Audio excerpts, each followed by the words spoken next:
प्रज्ञा भारती स्वागत करती है आप सभी का इस यूट्यूब चैनल में। तो हम देख रहे थे सोशियोलॉजी का 4th यूनिट जिसका नाम है फैमिली एंड मैरिज।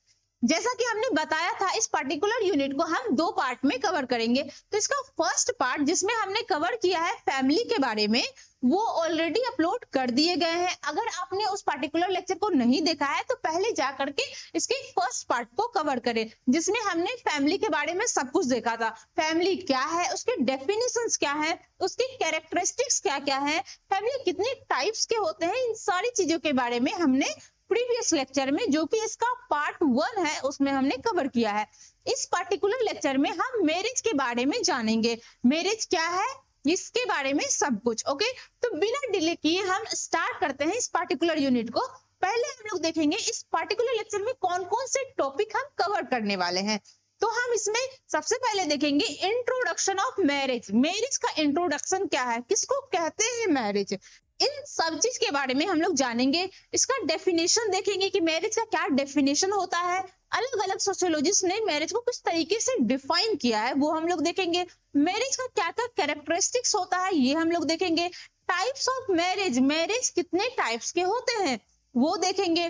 फिर हम लोग देखेंगे legislation on Indian marriage, Indian marriage को लेके क्या क्या कानून बनाए गए हैं, क्या क्या नियम है, उन सब चीज के बारे में हम लोग देखेंगे।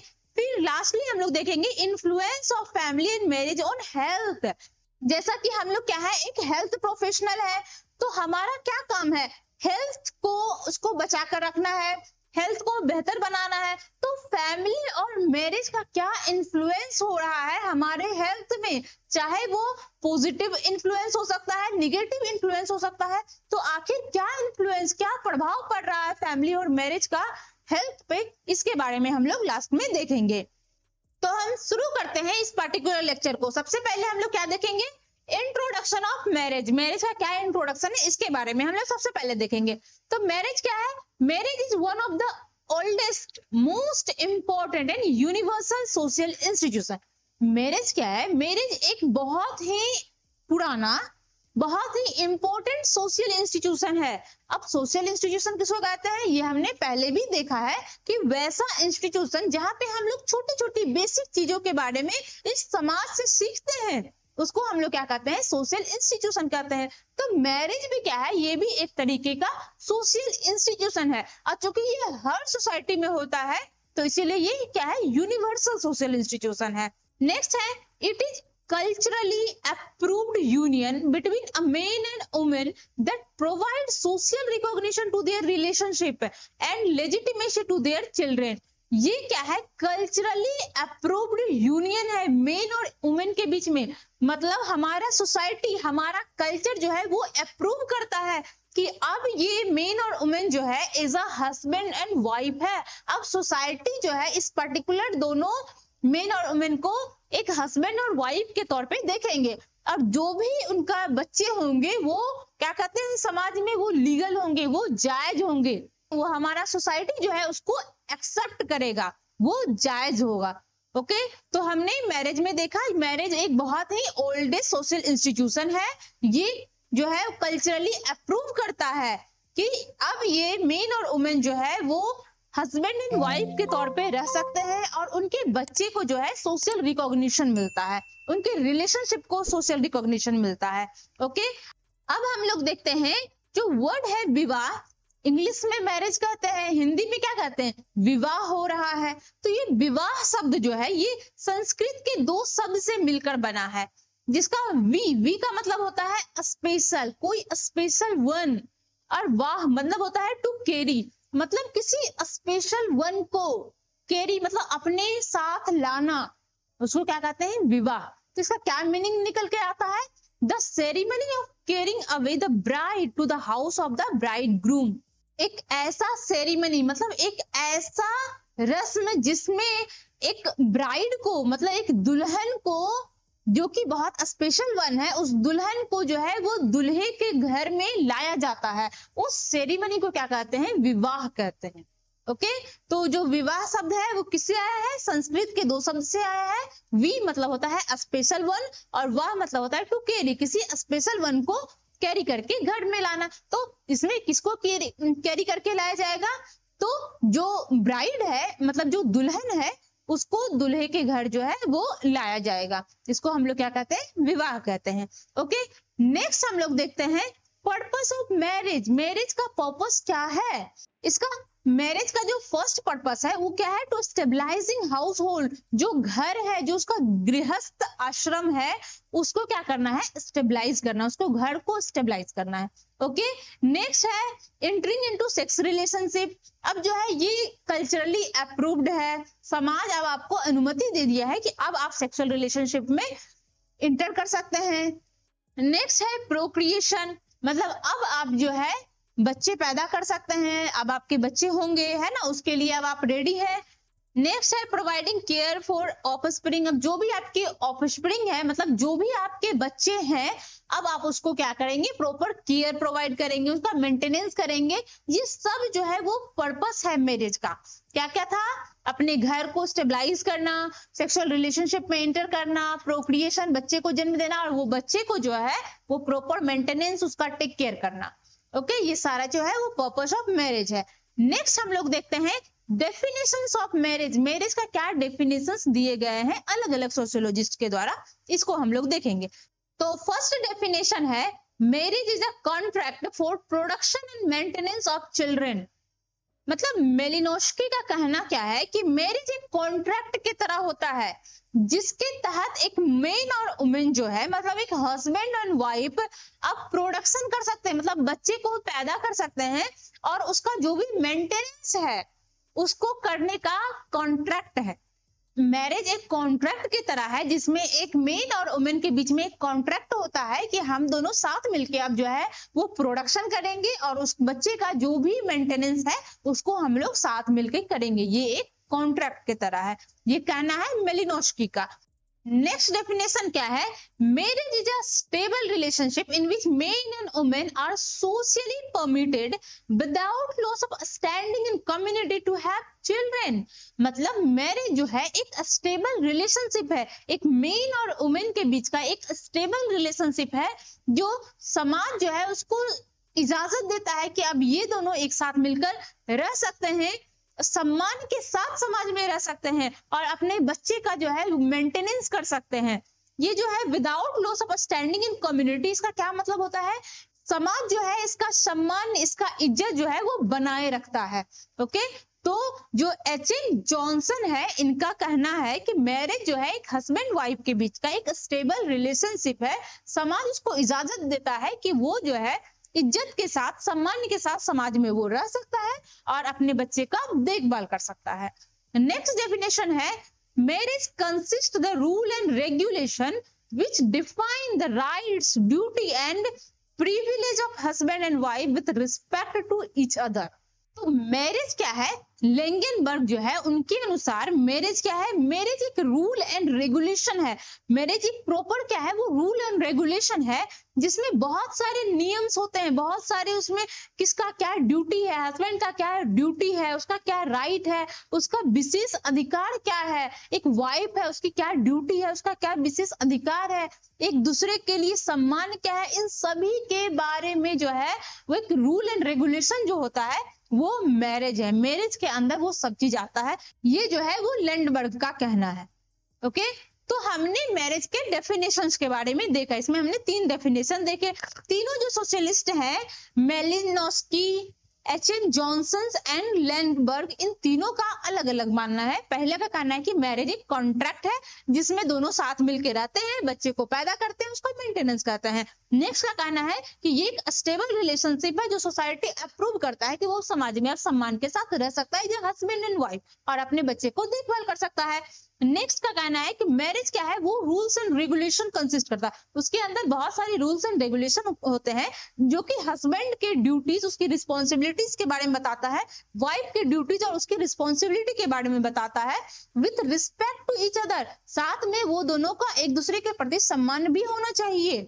तो ये जो है अलग अलग डेफिनेशंस है मैरिज का। ओके, अब नेक्स्ट स्लाइड में हम लोग चलते हैं और देखते हैं कैरेक्टरिस्टिक्स ऑफ मैरिज। मैरिज का क्या क्या कैरेक्टरिस्टिक्स है? ओके, तो फर्स्ट कैरेक्टरिस्टिक्स क्या है?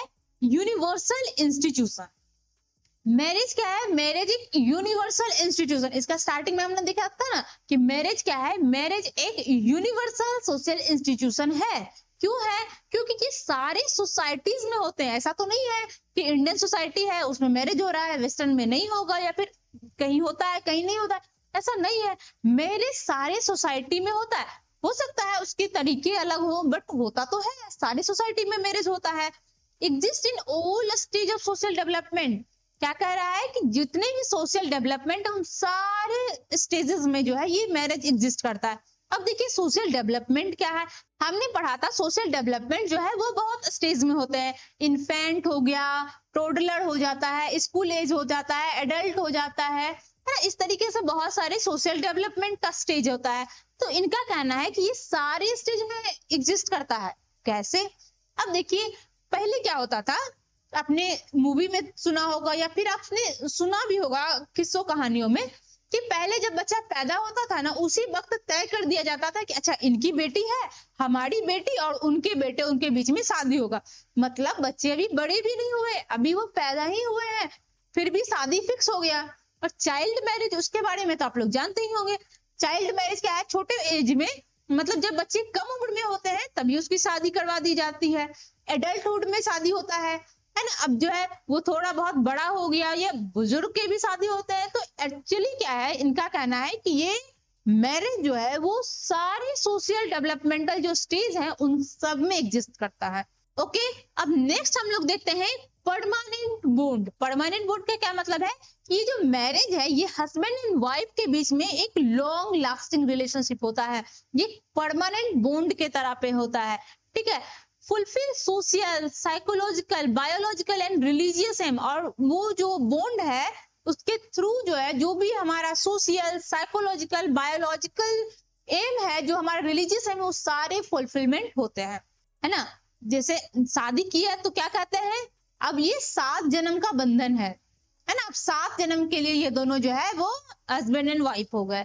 तो इसलिए ये कहा जाता है इट्स अ काइंड ऑफ कि परमानेंट बॉन्ड है। अब 7 जन्म में होता है या नहीं होता है पता नहीं, बट ये एक परमानेंट बॉन्ड है। इजिली जो है मतलब ये डिवोर्स तो नहीं होता है, जब तक एक वैलिड रीजन ना हो तब तक कोई डिवोर्स क्यों ही लेगा। तो ये परमानेंट बॉन्ड है। ओके, नेक्स्ट हम लोग देखते हैं स्पेसिफिक रिलेशनशिप। ये क्या है? एक स्पेसिफिक रिलेशनशिप है जो कि दो इंडिविजुअल जो कि अपोजिट सेक्स के होते हैं उसके बीच में एग्जिस्ट करता है। मैरिज कैसा होता है?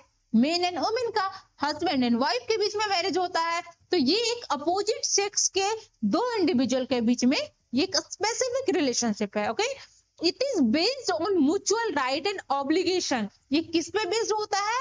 म्यूचुअल राइट एंड ऑब्लिगेशन पे बेस्ड होता है। मतलब समान अधिकार और दायित्व। म्यूचुअल राइट एंड ऑब्लिगेशन मतलब समान अधिकार एंड राइट्स, दोनों का जो है वो अपना अपना एक म्यूचुअल राइट्स है, उसका म्यूचुअल ऑब्लिगेशन एंड रिस्पॉन्सिबिलिटीज है। ओके, नेक्स्ट हम लोग देखते हैं सोशल अप्रूवल।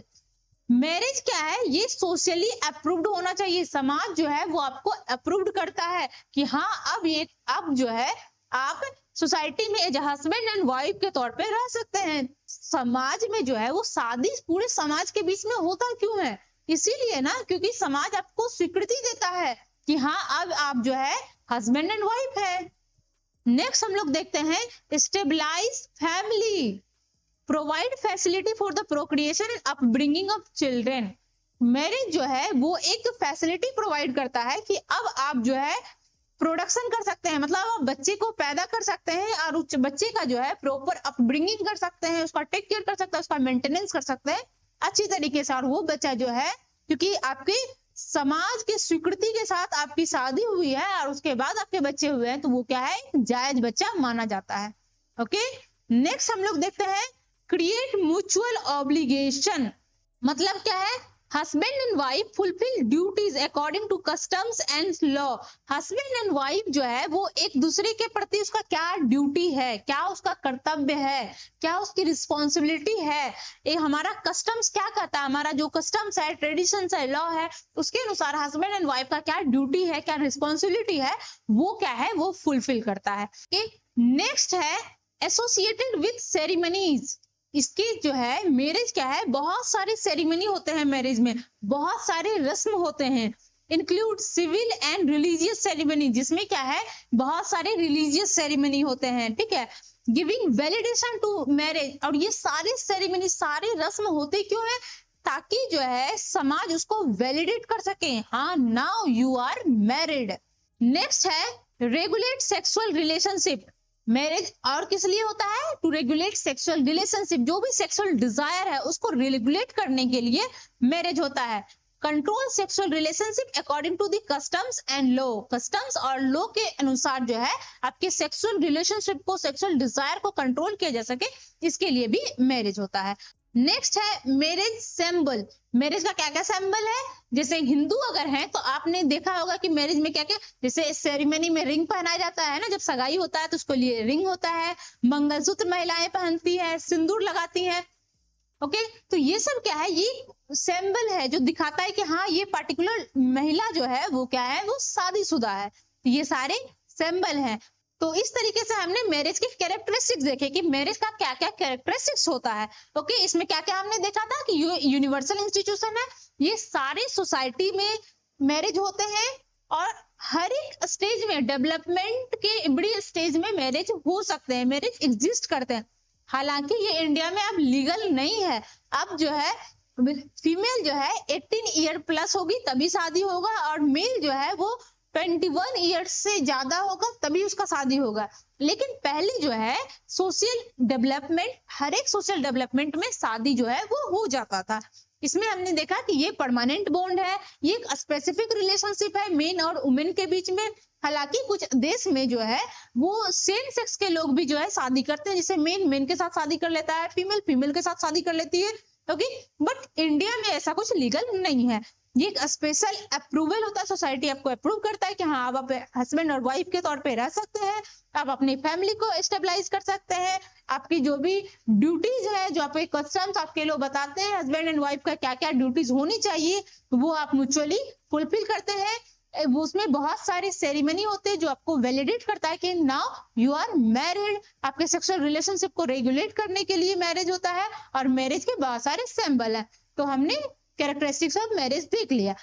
अब चलते हैं नेक्स्ट स्लाइड पे और हम लोग देखते हैं टाइप्स ऑफ मैरिज। मैरिज कितने टाइप्स के होते हैं, तो जो फर्स्ट टाइप है वो क्या है, मोनोगेमी।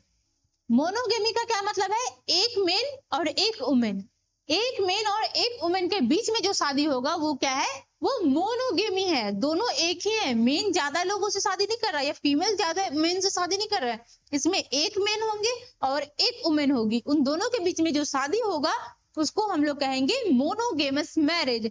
और उसी शादी से जो फैमिली बनेगा उसको क्या कहते हैं, मोनोगेमस फैमिली, जो हमने प्रीवियस लेक्चर में देखा था इसके फर्स्ट पार्ट में, ओके। तो इसका फीचर क्या क्या है, ये मोस्ट कॉमन फॉर्म है वर्ल्ड वाइड इसको सबसे ज्यादा अप्रूवल मिला है। इस तरीके के मैरिज को जो है, मोनोगेमस मैरिज को जो है वो लोग ज्यादा एक्सेप्ट करते हैं। कंसिडर्ड आइडियल, ये क्या है, वो आइडियल है, जो हमारा मॉडर्न सोसाइटी है वो इस तरीके के मैरिज को आइडियल माने हैं कि एक मेन होगा और एक वुमेन के बीच में शादी होगा, ओके। इसके एडवांटेज क्या क्या है, तो फर्स्ट एडवांटेज ये है कि ये स्ट्रॉन्ग इमोशनल बॉन्ड होगा इसके बीच में, एक मेन और वुमेन जो दोनों ही है तो दोनों के साथ ही रहना है उसको लाइफ भर, मतलब जो भी पूरी जिंदगी उसको साथ में रहना है, तो इसके बीच में जो इमोशनल बॉन्डिंग क्या होगा वो बहुत ही स्टेबल होगा, ओके। वो अपनी फैमिली लाइफ जो होगा उसका वो भी बहुत स्टेबल होगा, क्योंकि दूसरा कोई तो है नहीं जिसके साथ कंपटीशन करना है, आपस में सहमति के साथ रहना है, तो उसकी लाइफ भी बहुत स्मूथ बहुत स्टेबल होती है, ओके। बेटर चाइल्ड अपब्रिंगिंग, दोनों मिलके एक चाइल्ड को देखना है, अपने ही बच्चे को देखना है ना, उसमें कोई लड़ाई झगड़ा नहीं है कि वो देखेगा बच्चे को वो देखेगा, कुछ नहीं, एक हस्बैंड है एक वाइफ है, उसके अपने बच्चे को देखना है, तो उसकी जो चाइल्ड की अपब्रिंगिंग भी जो है वो क्या है, वो बहुत अच्छे से होती है, okay. Equal status for women, women के लिए भी जो है इक्वल स्टेटस होता है। लेस कॉन्फ्लिक्ट होने का चांसेस बहुत बेयर मिनिमम होता है, ओके। तो ये सब क्या है, वो एडवांटेज है मोनोगेमस मैरिज का। नेक्स्ट हम लोग देखते हैं पॉलीगेमी, पॉलीगेमस मैरिज, ठीक है, जिसको हम लोग पॉलीगाइनी भी कहते हैं, जिसमें क्या है, पोली मतलब एक से अधिक, ओके, गेमी मतलब फीमेल। अब एक से अधिक फीमेल से शादी कौन करेगा, तो मेल, तो एक मेन जो है एक से ज्यादा वुमेन के साथ शादी करेंगे तो उसको क्या कहेंगे? Polygamy. One man marriage more than one women. Okay, इसके भी दो तरीके का हो सकता है, दो टाइप का हो सकता है। एक है सोरोरल पॉलीगेमी, एक है नॉन सोरोरल पॉलीगेमी। सोरोरल पॉलीगेमी का क्या मतलब है? जो वुमेन के साथ वो मेन शादी कर रहा है उसी वुमेन की अगर दो तीन और बहन है तो वो मेन जो है वो सारी बहन के साथ शादी कर लेगा। मतलब अगर ये एक मेन है, ओके, और ये एक जो है वो फीमेल है, तो इसकी मान लेते हैं इसकी एक और बहन है, इसकी एक और बहन है, तो ये मेन जो है वो पूरे तीनों बहन के साथ ये शादी कर लेगा। तो इसको क्या कहेंगे? ये सोरोरल पॉलीगेमी कहेंगे। लेकिन जो नॉन सोरोरल पॉलीगेमी है वो अगर ये मेन इससे शादी कर रहा है तो दूसरी फीमेल जिसके ये शादी करेगा वो इससे और इस दोनों में से कोई रिलेशनशिप उसका नहीं होगा। मतलब दोनों उसकी वाइफ है, उस दोनों वाइफ के बीच में कोई रिलेशन नहीं होगा। एक वाइफ जो है वो किसी और फैमिली से आया है, दूसरी वाइफ जो है वो किसी और फैमिली से आया है, उसके बीच में कोई अगर रिलेशनशिप नहीं होगा तो वो क्या है? नॉन सोरोरल पॉलीगेमी होगा। ठीक है, तो सोरोरल में क्या देखें कि एक वाइफ उसकी जितनी बहनें हैं वो मेन जो है उस सबसे शादी कर लेगा, और दूसरी जो है वो दो अलग अलग वाइफ मतलब दो अलग अलग फीमेल से शादी करेगा जो फीमेल एक दूसरे से कनेक्टेड नहीं है। ओके, नेक्स्ट हम लोग देखते हैं काउज। इसका क्या क्या कारण हो सकता है कि लोग एक में जो है एक से अधिक शादी कर रहा है, उसका क्या कारण है? तो फर्स्ट है Prestige and social status. Social status दिखाने के लिए भी लोग शादी करते हैं। जैसे अब देखिए, अगर एक से अधिक उसकी वाइफ है तो खर्चा बहुत ज्यादा होगा, उसके बच्चे भी ज्यादा होंगे तो और ज्यादा खर्चा। तो ये मेंटेनेंस करेगा कौन? जिसके पास ज्यादा पैसा है वो मेंटेनेंस करेगा।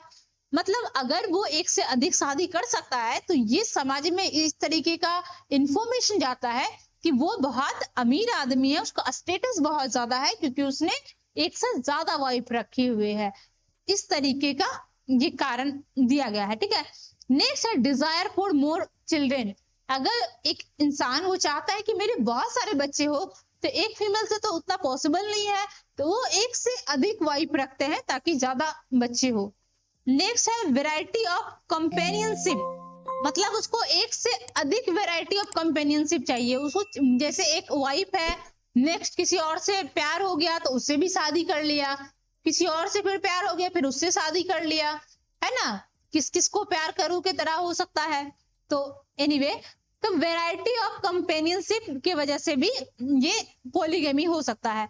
नेक्स्ट है long periods of female celibacy during pregnancy. तो क्या है कि पहले समाज में क्या है कि प्रेगनेंसी के दौरान जो है उसकी वो मेटिंग नहीं कर सकते हैं, ठीक है, वो सेक्सुअल रिलेशनशिप नहीं बना सकते हैं, तो वो जो है उसका 1 साल 1.5 साल जो है वो सेक्सुअल रिलेशनशिप नहीं बना सकते थे, और मेन का जो है वो डिजायर ज्यादा रहता था तो भी उसके लिए भी जो है वो दूसरी शादी कर लेते थे। तो इस तरीके से कुछ कारण बताए गए हैं जिसके वजह से पॉलीगेमी है। पर क्या है, ये पॉलीगेमी जो है वो लीगल नहीं है, इंडिया में ये लीगल नहीं है, एक से अधिक वाइफ आप नहीं रख सकते हैं। इसका डिसएडवांटेज भी बहुत सारा है, जैसे कि अगर बहुत सारी वाइफ है उसके डिमांड बहुत ज्यादा होंगे, है ना, सबके अलग अलग डिमांड होंगे, सबके अलग अलग ख्वाहिशें पूरी करो, फैमिली में कंफ्लिक्ट बहुत ज्यादा होगा, एक दूसरे से वाइफ के बीच में एक दूसरे के बीच में जेलेसी बहुत ज्यादा होगा, इकोनॉमिक बर्डन बहुत ज्यादा हो जाएगा। अब बहुत सारी वाइफ है तो सबकी डिमांड पूरी करो, सबके खर्चे, उसकी वाइफ के फैमिली भी होंगे, उसके बच्चे भी होंगे, तो इस तरीके से इकोनॉमिकल बर्डन बहुत ज्यादा हो जाता है। तो ये सब क्या है, डिसएडवांटेज है, इसलिए जो है मल्टीपल वाइफ नहीं रखनी चाहिए। Okay, under the Hindu marriage act 1955 polygamy is illegal for Hindu. Hindu के लिए जो है वो ये पॉलीगेमी जो है वो इलीगल है। 1955 में हिंदू मैरिज एक्ट आया था, उसके तहत जो है आप एक से अधिक शादी नहीं कर सकते हैं। ओके, नेक्स्ट हम लोग देखते हैं पोली एंड्री। पोली मतलब एक से अधिक, एंड्री मतलब मेन। एक से अधिक मेन से शादी कौन करेगा? फीमेल। तो अगर एक फीमेल जो है एक से अधिक मेन से शादी कर रही है तो उसको क्या कहेंगे? Polyandry. उससे जो फैमिली बनेगा उसको क्या कहेंगे? Poly एंड्रस family. ओके, तो ये भी दो तरीके का होता है। तो फर्स्ट क्या है? फ्रेटर्नल पॉलीएंड्री, दूसरा है नॉन फ्रेटर्नल पॉलीएंड्री। तो फ्रेटर्नल पॉलीएंड्री किसको कहेंगे? एक वुमेन जो है वो मैरिज करेगा 2 और मोर ब्रदर, मतलब एक फीमेल जो है वो एक घर में शादी कर रही है और उस घर में 2-3 भाई हैं, ठीक है। तो अब वो फीमेल जो है वो तीनों भाई के साथ शादी कर लेगी, अब वो तीनों जो है वो भाई ही हैं, ओके। तो उसको कहेंगे फ्रेटर्नल पॉलीएंड्री, जैसे कि टॉड ट्राइब्स में होता है। नेक्स्ट है नॉन फ्रेटर्नल पॉलीएंड्री, जिसमें उसके हस्बैंड तो है, उसके जैसे 2 हस्बैंड है, एक वुमेन के 2 हस्बैंड है, बट वो दोनों हस्बैंड एक दूसरे का भाई नहीं है, उस दोनों के बीच में कोई रिलेशनशिप नहीं है, तो उसको क्या कहेंगे? नॉन फ्रेटर्नल पॉलीएंड्री, जैसे कि नायर ट्राइब्स में होता है, ओके।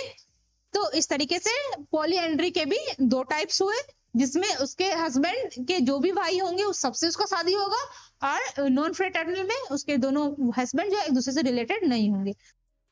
नेक्स्ट है काउज ऑफ पॉलीएंड्री। पॉलीगेमी का हमने काउज देखा क्या क्या था, अब नेक्स्ट है पॉलीएंड्री का काउज, ठीक है। तो फर्स्ट है पॉपुलेशन कंट्रोल। अब जिस सोसाइटी में पॉपुलेशन बहुत ज्यादा हो रहा है, पॉपुलेशन ज्यादा किससे होगा? अगर ज्यादा फीमेल है तो उसके ज्यादा बच्चे पैदा होंगे तो पॉपुलेशन ज्यादा होगा। तो यहाँ पे क्या है, पॉलीएंड्री में क्या है, फीमेल कम है और मेल ज्यादा है, तो क्या है, फीमेल चूंकि कम है तो पॉपुलेशन भी क्या है, वो कम होगा।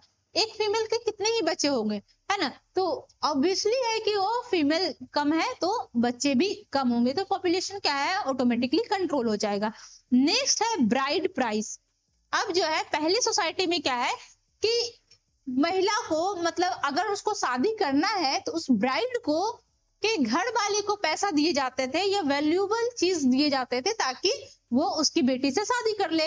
अब चूंकि जिसके घर वाले हैं उसके पास उतने पैसे हैं ही नहीं, उसके 4 बेटे हैं, तो उसके चारों बेटे के लिए मतलब दुल्हन लाने के लिए उतने पैसे नहीं है, तो वो क्या करेंगे, एक ही से अपने चारों बेटे की शादी करवा देगी। मतलब ये काउज हो सकता है, बट पहले क्या था, फीमेल का जो है वो रेशियो, मेल फीमेल रेशियो बहुत ज्यादा कम था, जिसमें कि फीमेल जो है मेल के कंपैरेटिवली बहुत कम थे।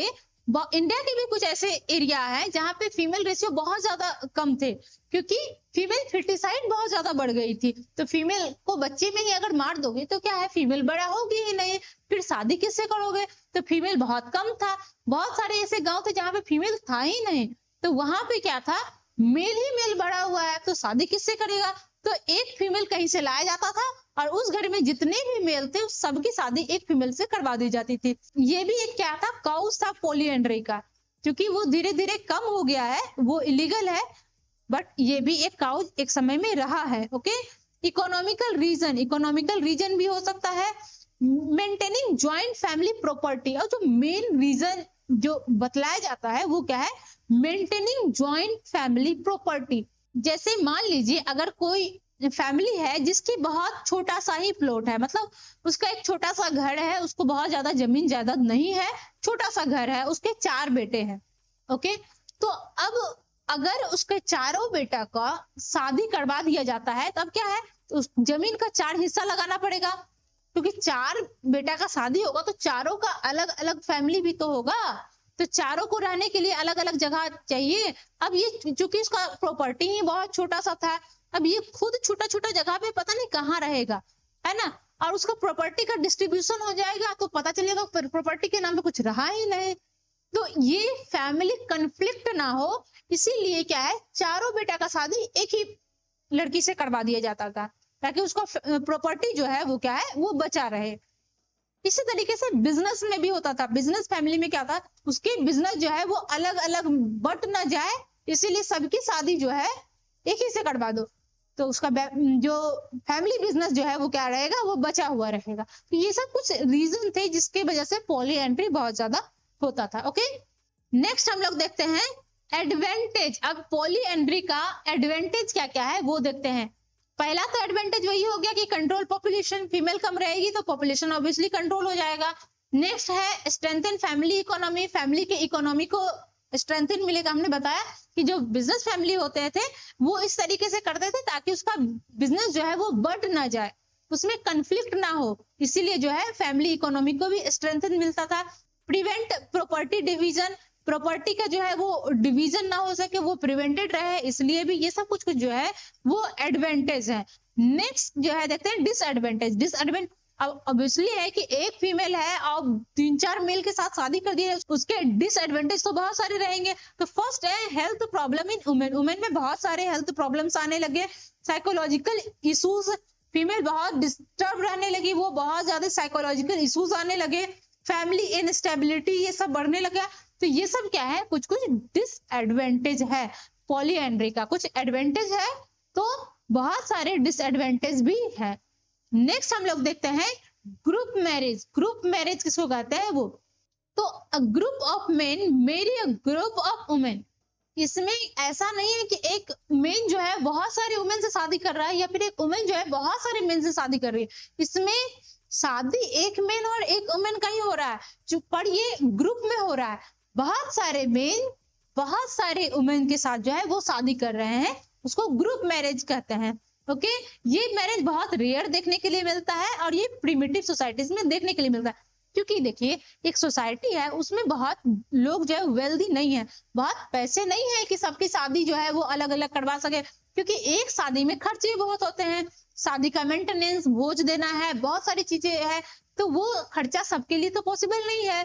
तो क्या है, इन सब चीज को बचाने के लिए ग्रुप मैरिज होता है। इसमें बहुत सारे मेल जो है बहुत सारी फीमेल जो है सबकी शादी एक साथ हो जाए तो सबके खर्चे जो है वो क्या है, वो छोटे छोटे हो जाएंगे, है ना।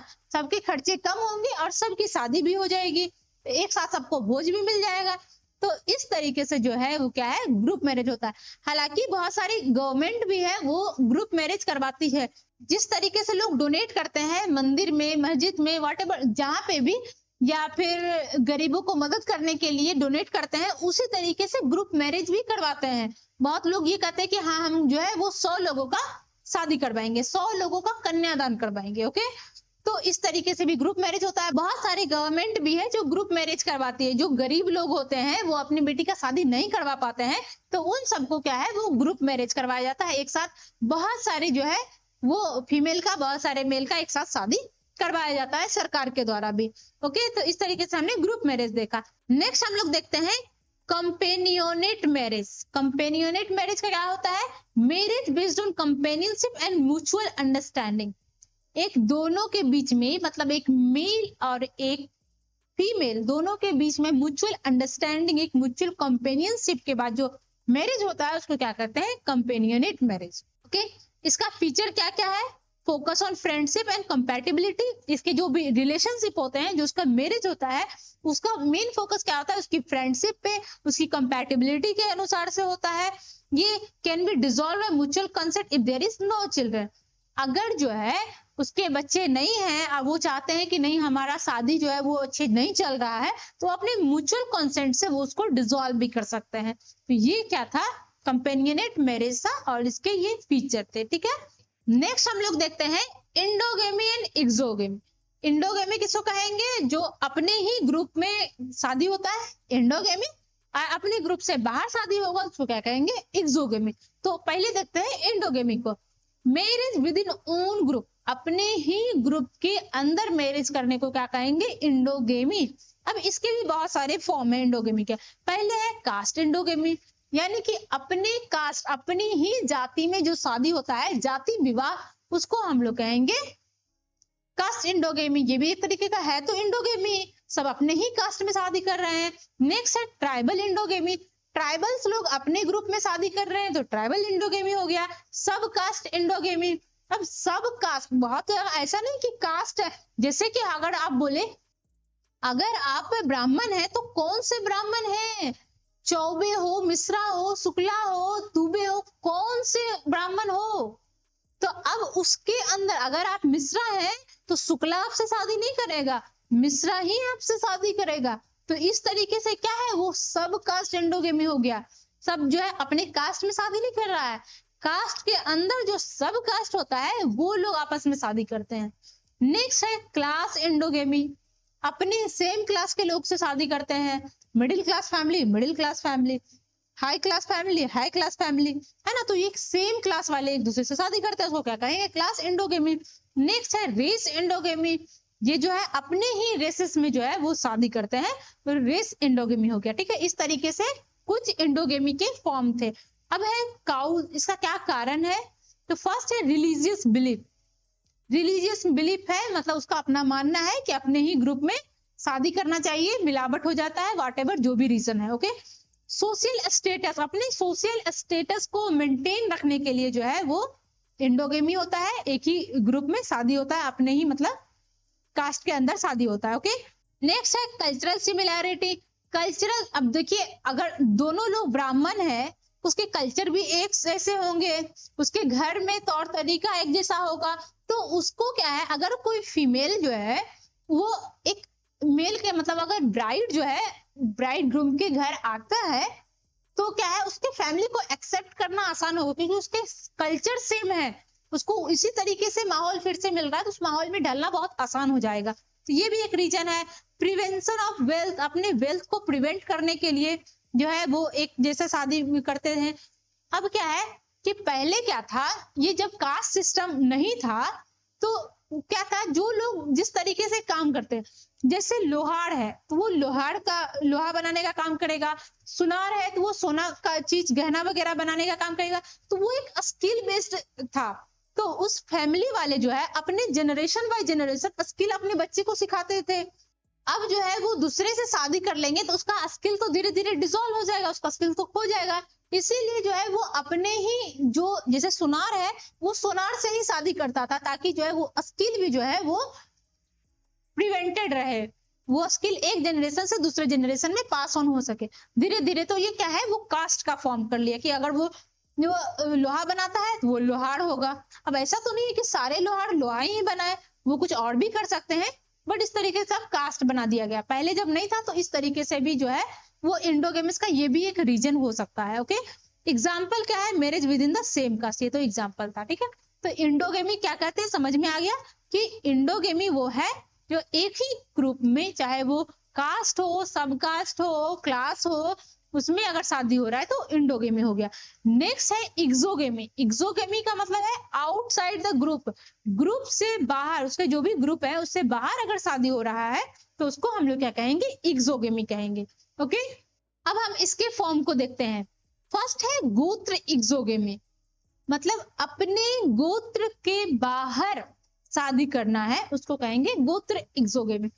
अब जो हिंदू होंगे वो इस चीज को जानते होंगे कि हमारे समाज में क्या है, हमारा वंश, हमारा कुल, अपने पहचान के लिए जो है वो अलग अलग व्यवस्था बनाया गया है, जिसमें क्या है, गोत्र है, परवरा है, टोटम है। चलिए इसको थोड़ा सा हम एक्सप्लेन करते हैं कि आखिर ये गोत्र है क्या।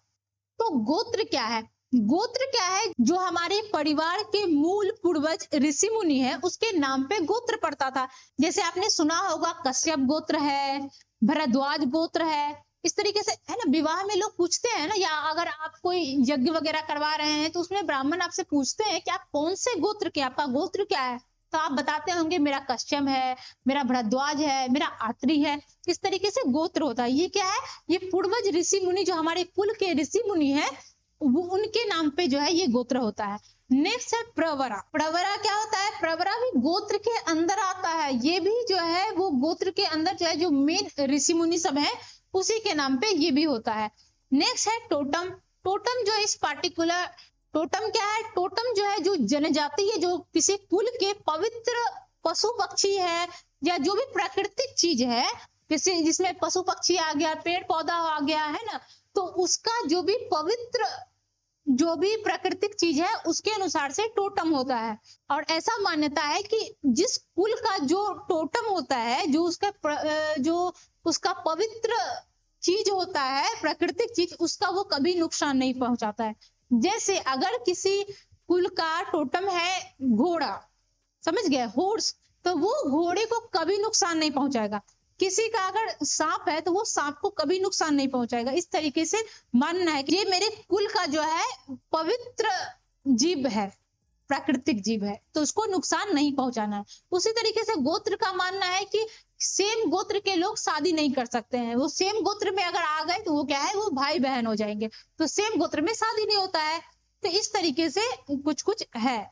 तो एक्सोगेमी हमने समझ लिया, अपने ग्रुप से बाहर जो शादी होगा उसको हम लोग एक्सोगेमी कहेंगे, जिसमें गोत्र, प्रवरा, टोटम ये सब है। एडवांटेज क्या होता है, एडवांटेज ये है कि हेल्दी ऑफस्प्रिंग होगा।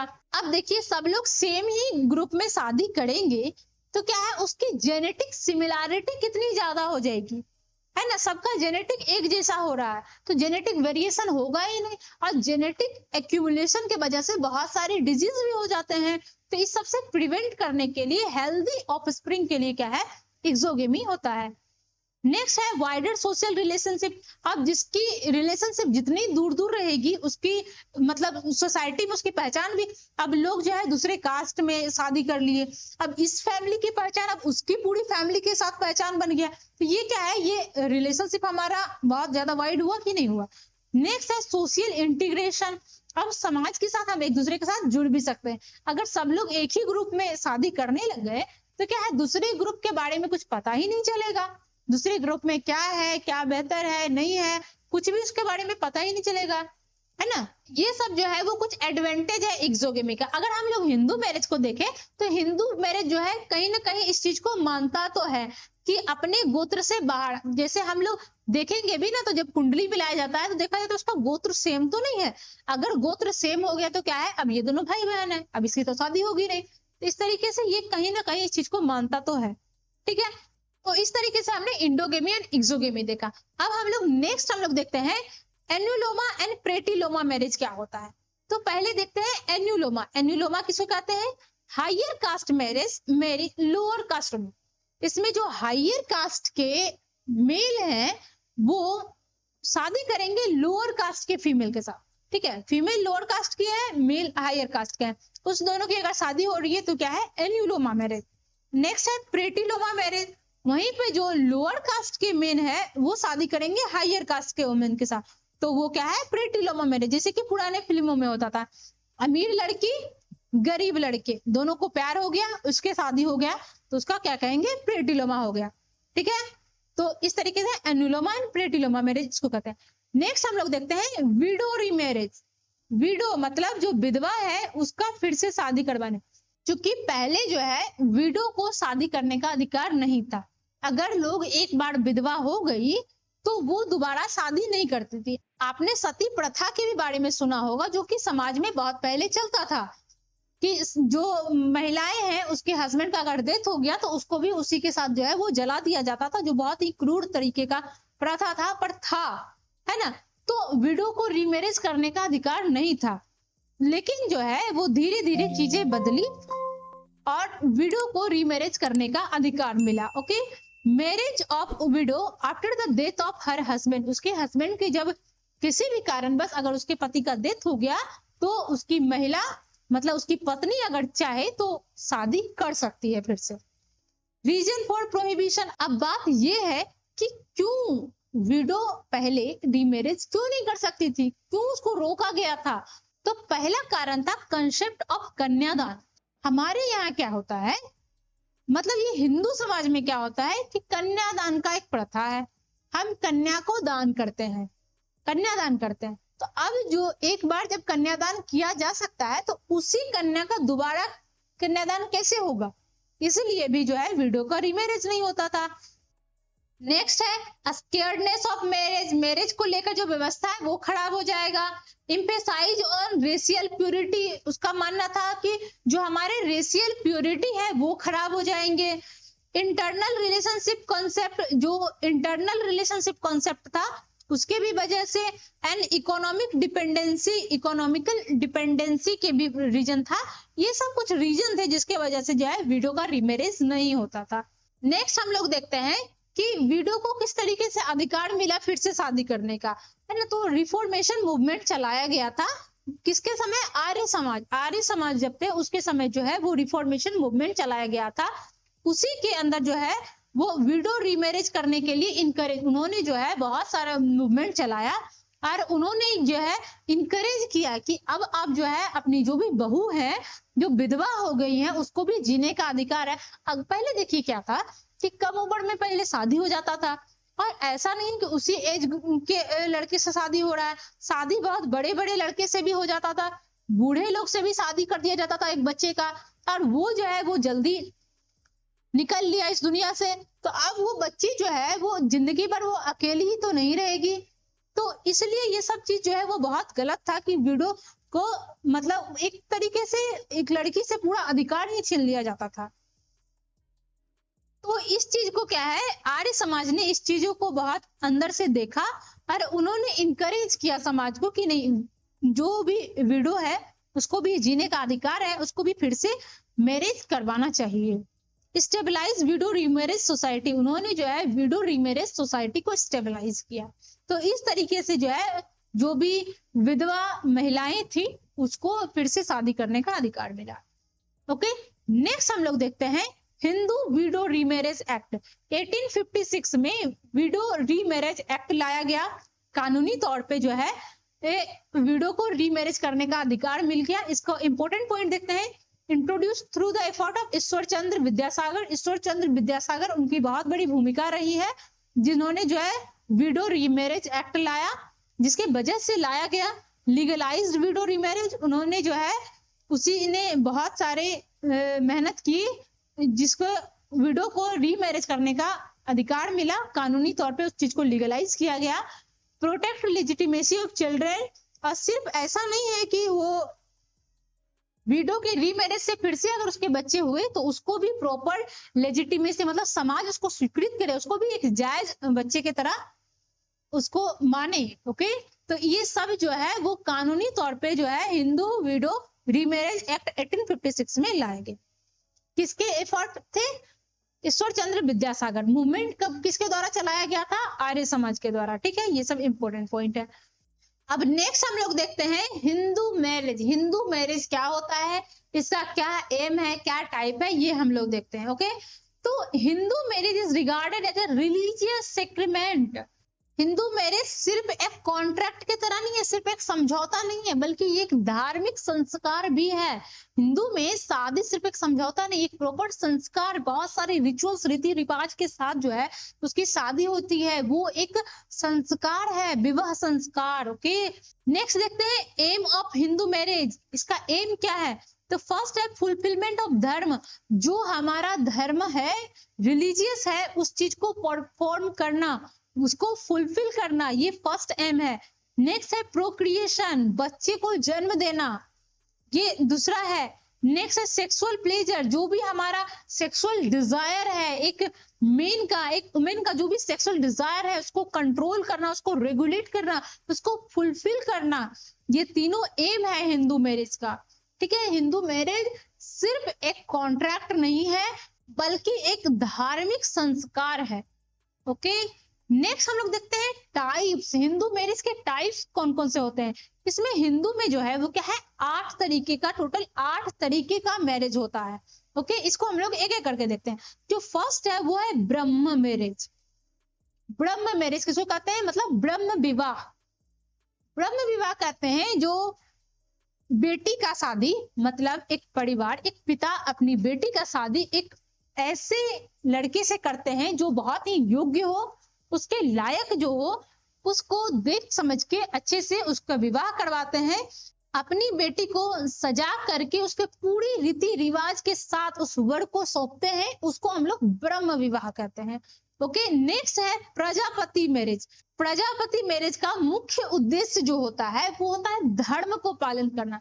तो इस विवाह में जो आशीर्वाद दिया जाता है वो धर्म को बनाए रखना, जो भी धर्म है उसका पालन करने का आशीर्वाद इसमें वर और वधु को दिया जाता है। तो इसको हम लोग क्या कहते हैं? प्रजापति मैरिज, जिसको धर्म को बनाए रखना, धर्म का पालन करना ही इसका मुख्य उद्देश्य होता है। ओके, नेक्स्ट है अर्स मैरिज। अर्स विवाह किसको कहते हैं? Bride accept after giving cow bull and cloth. तो अर्स विवाह में क्या होता है, जो लड़के के घर वाले हैं, मतलब जो वर पक्ष के हैं, लड़के के घर वाले, वो लड़की के घर वाले को गाय बैल या कुछ वैल्यूएबल चीज, वस्त्र, इस तरीके के चीज देते हैं।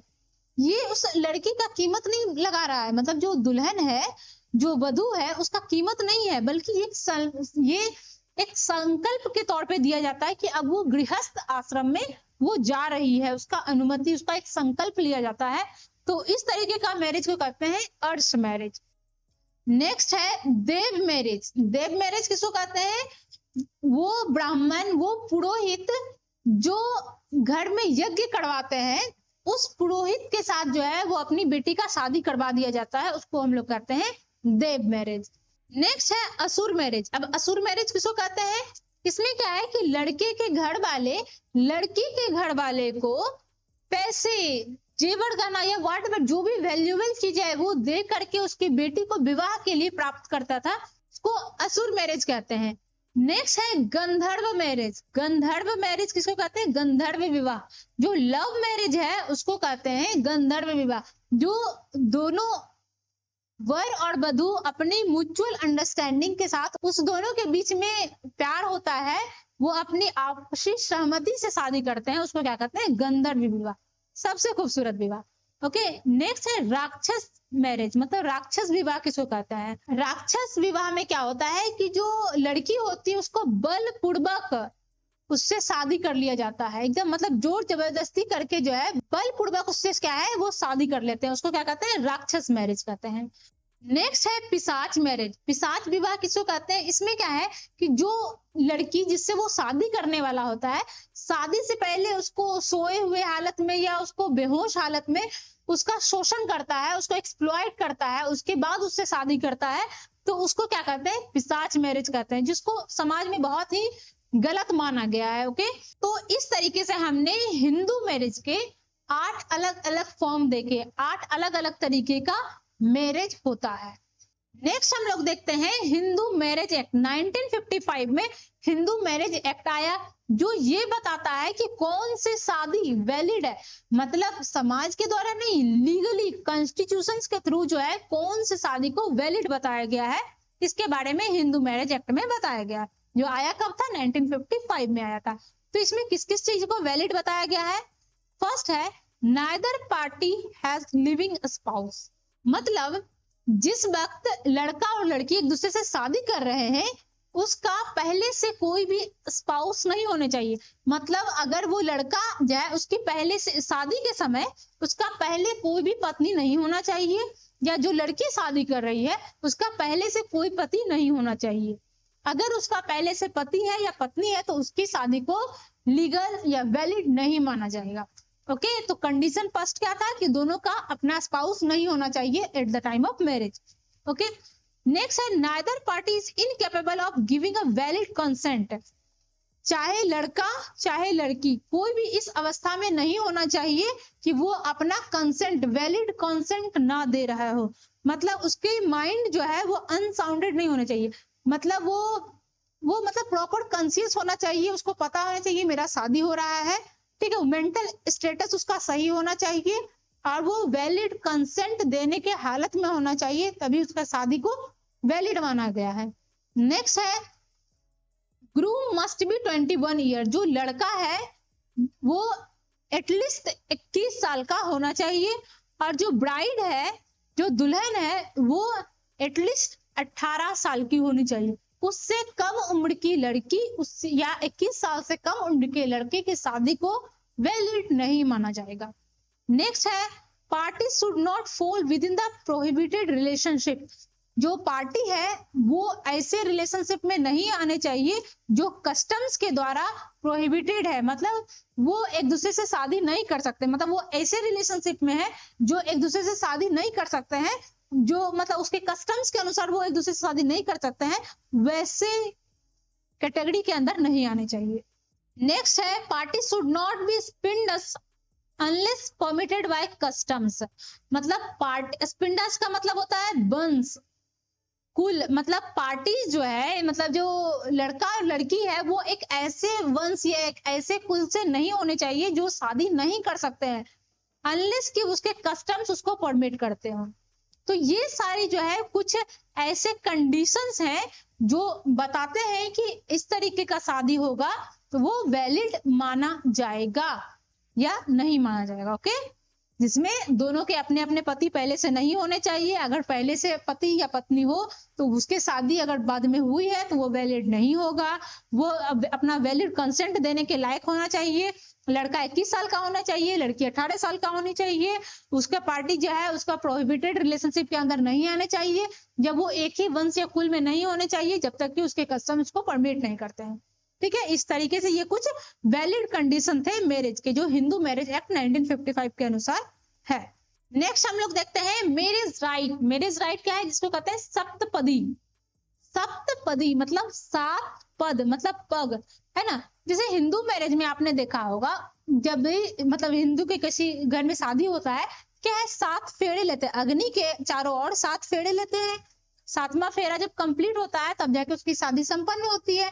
तो ये जो है वो फेरा एक्चुअली में लेने का नहीं रहता, उसको 7 पद होता है, ठीक है, सप्तपदी होता है, जिसमें 7 स्टेप, लड़की जो है वो लड़की की तरफ 7 स्टेप लेते हैं, और हर एक स्टेप्स का एक एक संकल्प, एक एक वचन होता है, उसको हम लोग सप्तपदी कहते हैं। इसका मीनिंग है taking 7 steps around the scared fire, मतलब जो आग है, जो आग जला हुआ है, मतलब जो यज्ञ में जो आग रहता है उसके अराउंड जो है वो 7 स्टेप लेना है, इसको हम लोग सप्तपदी कहते हैं। इसका इंपॉर्टेंस क्या है, marriage become complete after 7 step, 7 step जब पूरा हो जाता है, मतलब जो अग्नि के 4 फेरे ले लेते हैं, उसके बाद जो है वो शादी जो है वो संपन्न हो जाता है या कंप्लीट हो जाता है।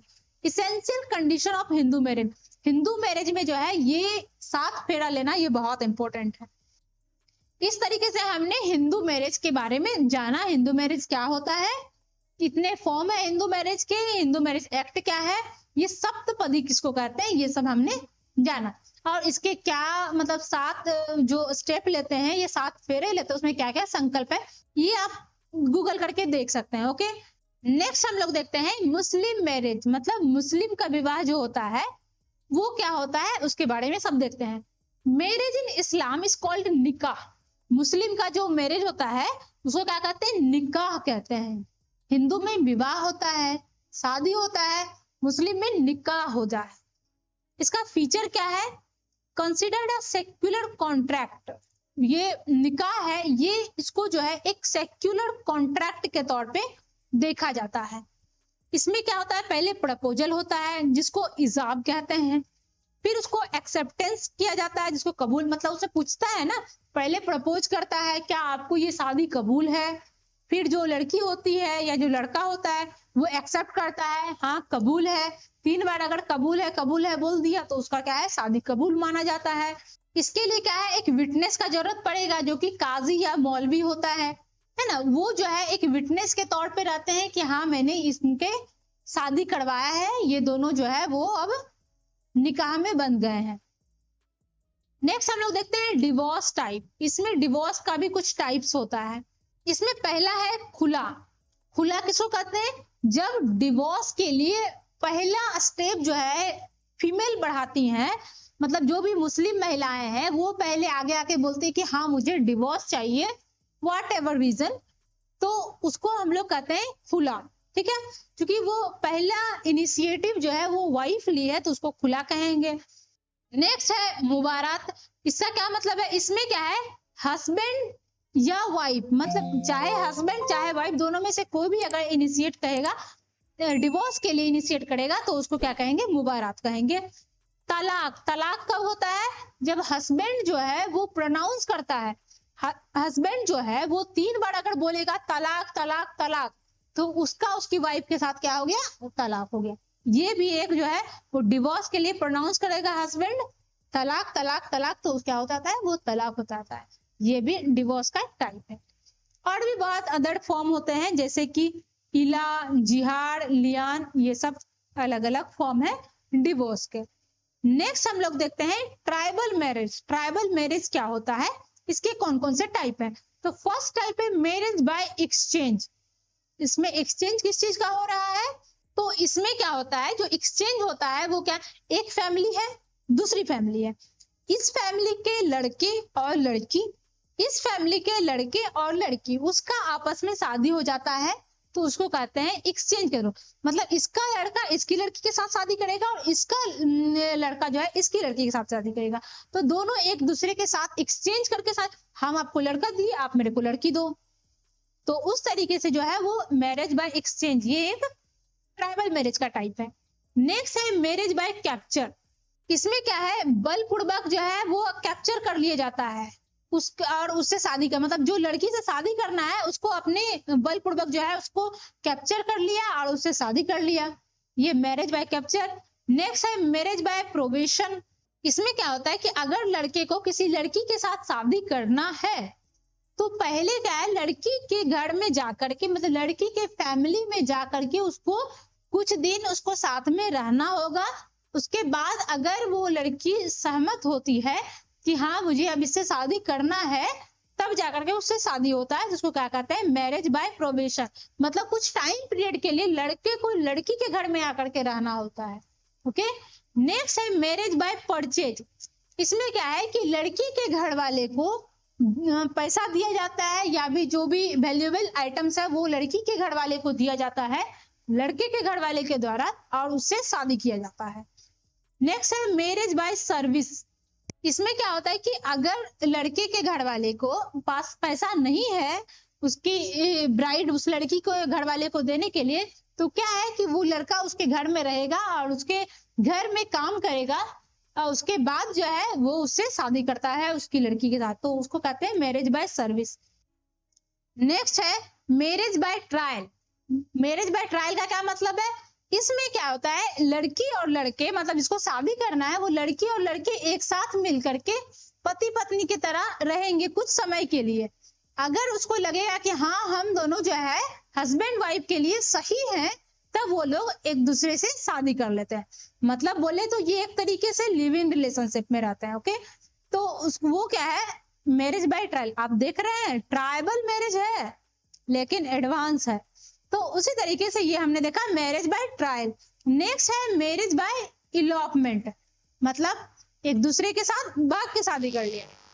मतलब एक दूसरे के साथ अगर लड़के लड़की को आपस में प्रेम है, अगर घर वाले नहीं मान रहे हैं तो बाहर जाके शादी कर लिया, मतलब बिना समाज की स्वीकृति के वो लोग शादी कर लिए, उसको कहते हैं मैरिज बाय इलॉपमेंट।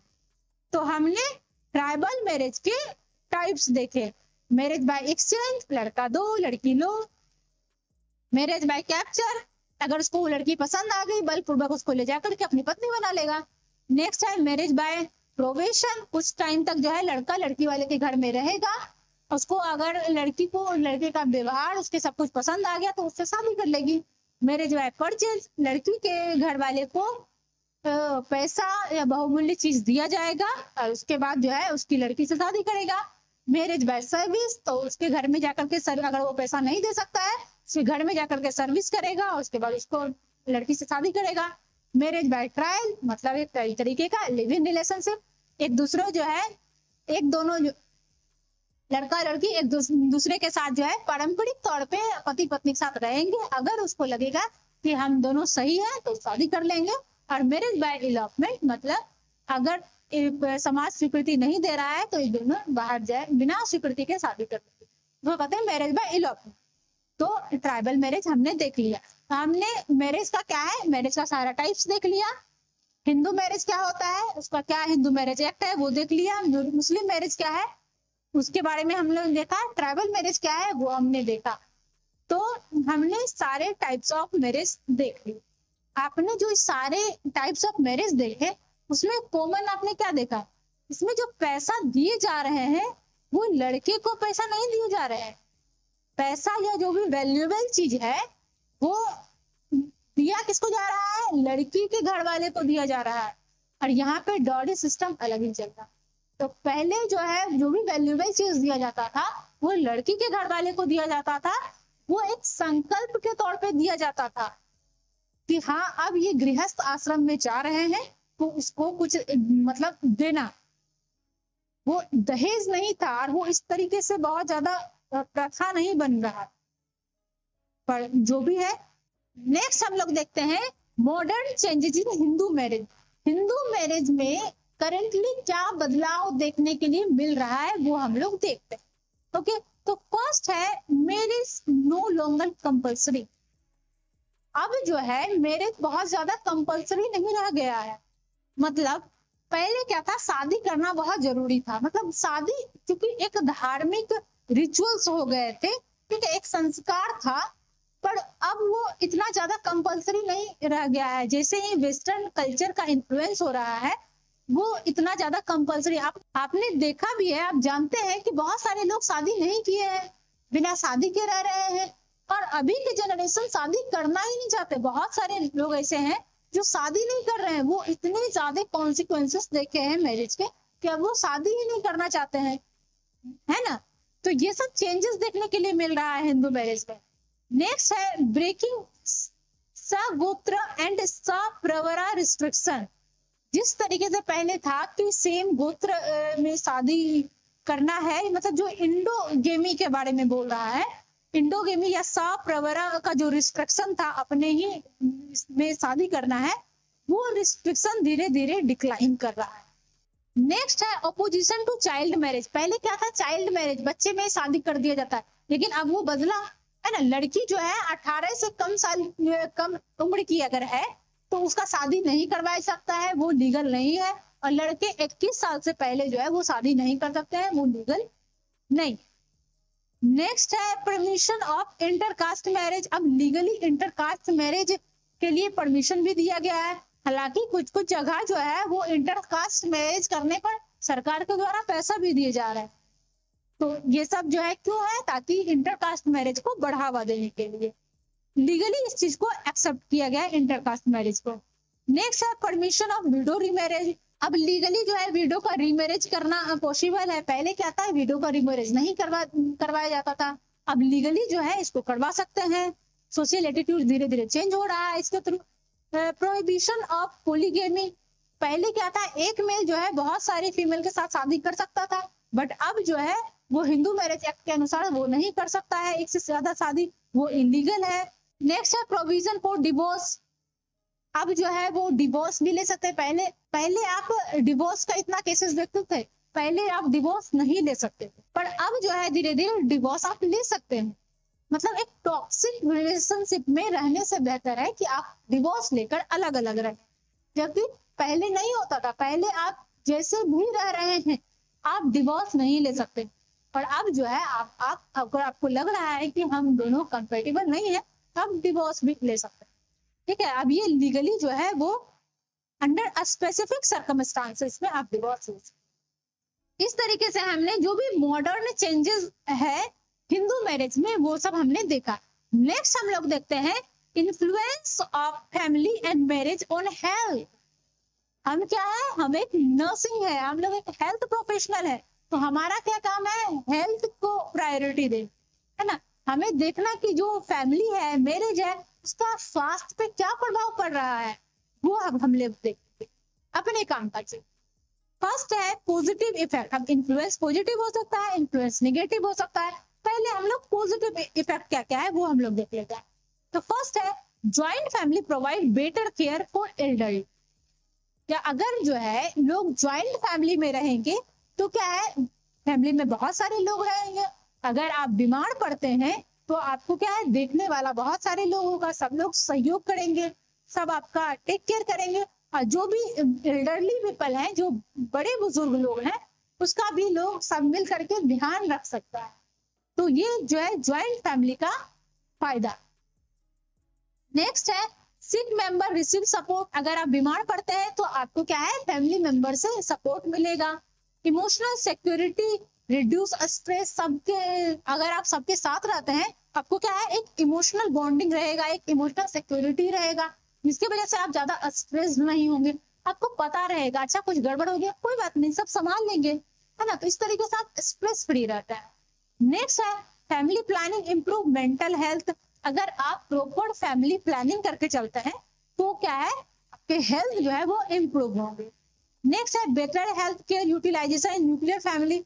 न्यूक्लियर फैमिली में क्या है कि हेल्थ यूटिलाइजेशन, मतलब ठीक है, ज्वाइंट फैमिली में क्या है कि सब लोग मिलके सपोर्ट करेंगे, बट अगर कोई बहुत ज्यादा बीमार हो गया तो क्या है ना कि क्योंकि खर्चा बहुत ज्यादा हो जाएगा, स्वास्थ्य को लेकर के जो है बहुत खर्चा होता है, और सब मिलके मतलब उतना ध्यान हो सकता है निगलेक्ट हो जाए। न्यूक्लियर फैमिली में क्या है, हेल्थ केयर का यूटिलाइजेशन बहुत बेहतर तरीके से होता है। तो ये पॉजिटिव इफेक्ट है फैमिली का। नेक्स्ट हम लोग देखते हैं निगेटिव इफेक्ट। कुछ पॉजिटिव इफेक्ट है तो कुछ निगेटिव इफेक्ट भी है।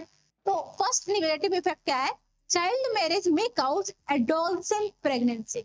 अगर चाइल्ड मैरिज अगर होता है कि पहले, हालांकि अभी ये लीगल नहीं है पर पहले होता तो था, तो पहले जब, हालांकि अभी भी कुछ ऐसा एरिया है जहाँ पे चाइल्ड मैरिज होते हैं। अगर आप हॉस्पिटल में काम करेंगे तो आपको देखने के लिए मिलेगा 15 साल 16 साल में सबका शादी हो गया है, 18 साल होते होते एक दो बच्चे भी हो जाते हैं, ये देखने के लिए मिलता है। ऐसा नहीं है कि ये अगर लीगल नहीं है तो कहीं हो ही नहीं रहा है, हो तो रहा ही है सोसाइटी में कहीं ना कहीं।